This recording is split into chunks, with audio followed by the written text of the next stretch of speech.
in with the athletes and just giving them some tips on and techniques on how to properly display their forms, their posing, and also just bring corrective insight on the judging process.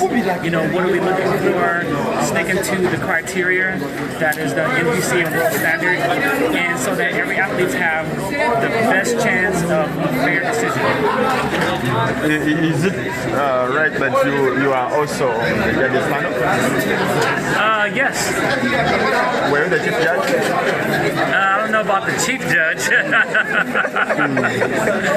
Yes, but I was also on the judge panel. Yes.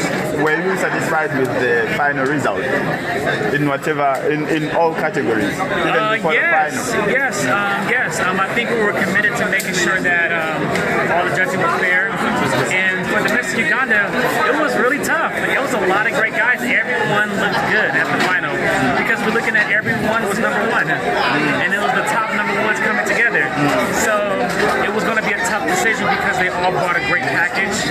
They all had great quads, great conditioning, great symmetry, great backs. So we took all those things into consideration, and there was a collective decision made. Yeah, so it was more than one person's decision that came together. And do you think it was reflective of the level of competition? Did it reflect the level of competition? The final result? Yes, they were all good. They were good. Yeah, for sure. So, what future should we expect for athletes like the ones? Oh, it's only going to get better and better. Because when this happens, people get inspired, motivated, and everyone sees the excitement that's generated. All the noise, the fans are excited, the athletes are looking good, people in the crowd are inspired. They're going to take these trophies home to their families. Their friends are going to see it. And then they're going to see all the excitement that's happening in Uganda and Kampala with bodybuilding. And this is just the beginning of a great birth of bodybuilding community. No, yesterday but when we were at the other floor, we talked about how bodybuilding can be a lucrative sport. What are those opportunities that such athletes can tap into? Yeah, so they have great athletes here that can compete with athletes all over the world. And bodybuilding is a multi-billion-dollar industry. There's competitions going on all over the world. And it's partnered also with the supplement industry, which is a billion-dollar industry. You're looking at fitness apparel, billion-dollar industry. You're looking at companies like, Nike, Under Armour. It goes on and on and on. So it's just as our athletes start to become better and they get recognized around the world, let them get their pro card, then at that point they will definitely be recognized as an influence and be able to monetize that, which can definitely help them empower this community, change their life, and make a difference. What exactly can such a man like the one who has won the biggest trophy, where can they start if their dream is to maybe get a pro card? So once you get a pro card, you can compete as much as you want to, and as a pro athlete, you get paid every time you get on stage. But getting there in the process. Oh yeah, so they have to. Yes, so they have to get into an NPC registered event, and then go to a national show. And first qualify, he's going to qualify because he's great. It is good. Then once he goes to a national show, he's now qualifies to compete for a pro card. And if he wins in the top two placings, some places top place, then he will win his pro card. And after that point, he's now a pro forever. And so at that point, he can determine his success. It's unlimited. Now we're going to talk about the ladies. Absolutely. Thrilled to see the representation of women here in the sport. I would love to see even more so that the women have strong competition that will enable them to really display the hard work that they've done. There's so much talent and potential here in Uganda, and I just hope that the media will help to support a positive image around females in the sport for every single category: physique, figure, bikini, wellness.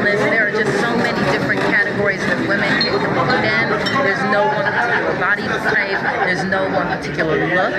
So women can choose what look they're looking for and choose the category that best suits their body type and their goals. Usually, from the times where we have been covering bodybuilding, we usually see new faces every year of the ladies. Yeah. They come and go, they come and go, they come and go.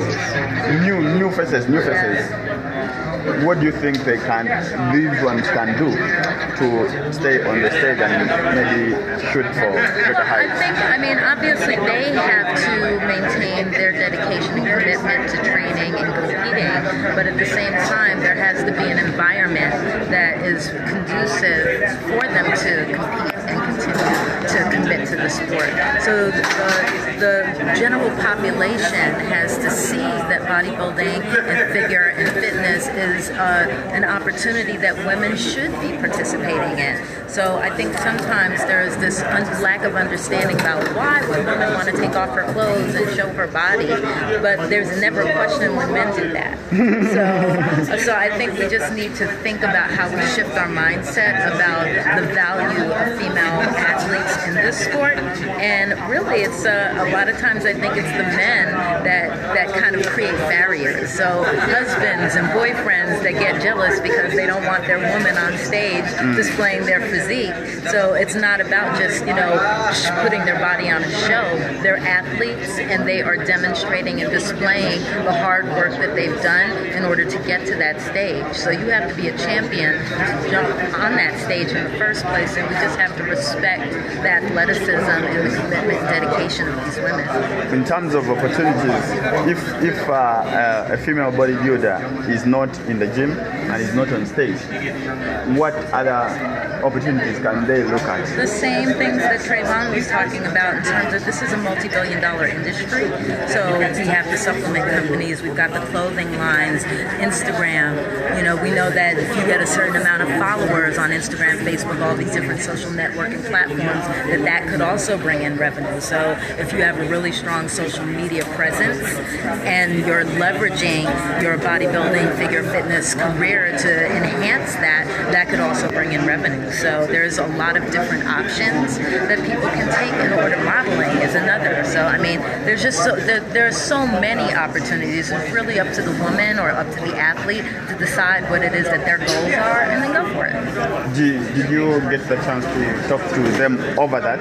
Oh, yes. I mean, I spent a lot of the time today really focusing on their presentation and making sure that they felt comfortable getting on stage and displaying their physique. I talked to them about some things that they might want to consider as they're preparing for future competitions, because women's bodybuilding, figure and fitness is still a new, phenomenon here in Uganda, so that there's opportunities for more learning, so that when they get to an international stage, they're prepared and they're ready for what they might encounter. Thank you very much.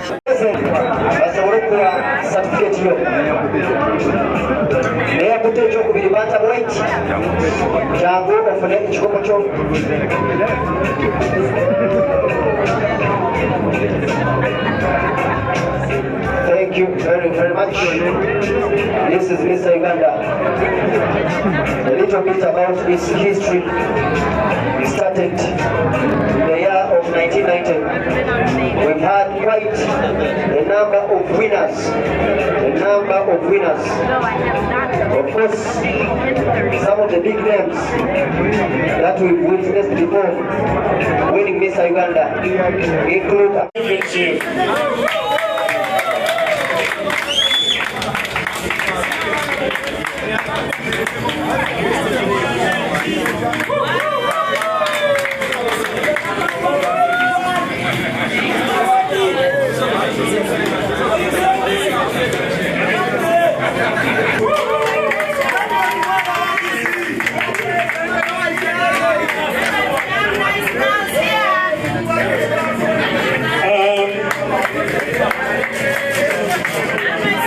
these two guys.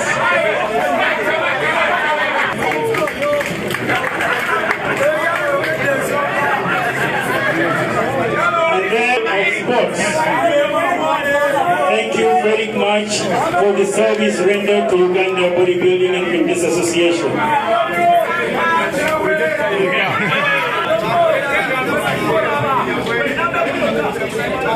Thank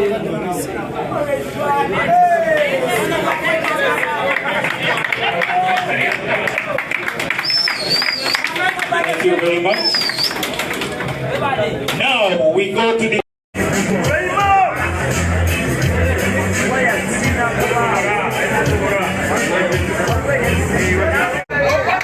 side the triceps. Mr. Uganda.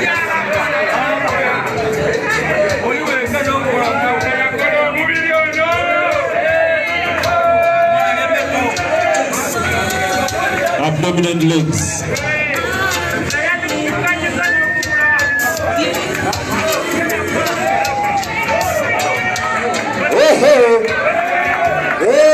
Most muscular pose.